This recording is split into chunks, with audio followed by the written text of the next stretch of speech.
Bienvenue dans cette seconde vidéo consacrée à Primal Draw, une application de dessin en ligne entièrement gratuite. Dans cette seconde vidéo, nous allons d'abord voir comment colorer les dessins. Puis, nous apprendrons à adapter la taille du dessin. Et enfin, nous l'exporterons. À tout de suite.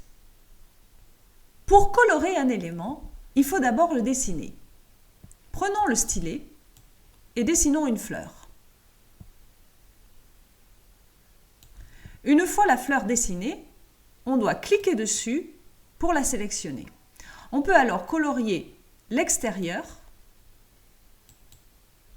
et l'intérieur. On peut également dessiner des formes. Les sélectionner et les colorer.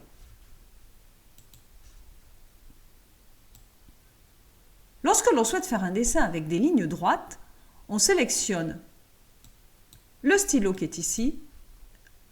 On n'oublie pas de faire très attention de cliquer.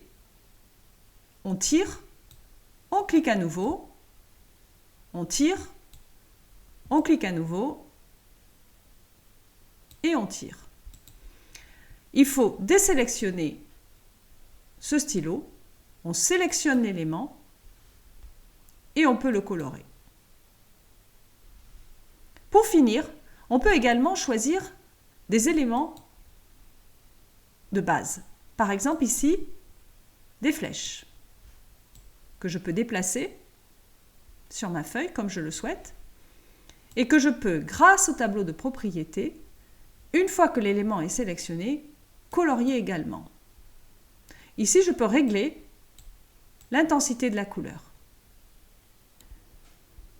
Je peux, si je le souhaite, changer la taille de mon dessin. Pour cela, il me suffit de le sélectionner et de tirer les petits points bleus. C'est la première possibilité. Ou encore, je peux aller sur la barre d'outils de droite, cliquer sur le plus pour faire un zoom avant ou sur le moins pour faire un zoom arrière. Je peux également changer la largeur et la hauteur de mon dessin. Ici, par exemple, je peux mettre 700 pixels. Et on voit que la taille change. Je peux également changer la hauteur et mettre par exemple 500 pixels. Et voilà. Je peux également rajouter un quadrillage à mon dessin.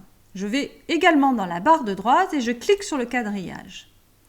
Si je veux changer la couleur de mon quadrillage, il me suffit de cliquer sur Grid Color et de choisir la couleur que je souhaite. Je peux également changer la taille de mon quadrillage. Par exemple, ici, je peux le mettre en 40 ou en 100. Et pour finir, je peux également insérer du texte dans mon dessin. Pour cela, je clique sur la barre d'outils de gauche, sur l'icône texte, je clique sur mon dessin et je n'ai plus qu'à remplir ici le texte. Ce texte, je peux également l'agrandir après l'avoir sélectionné.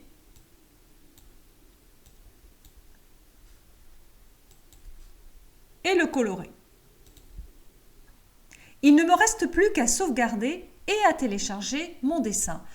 Je vais en haut à gauche dans la barre d'outils, je clique sur l'icône Save and Export, je choisis le format dans lequel je souhaite avoir mon dessin, je n'oublie pas de cliquer sur Include Background, puis sur Save. Mon dessin se télécharge en bas de l'écran, il me suffit de le récupérer.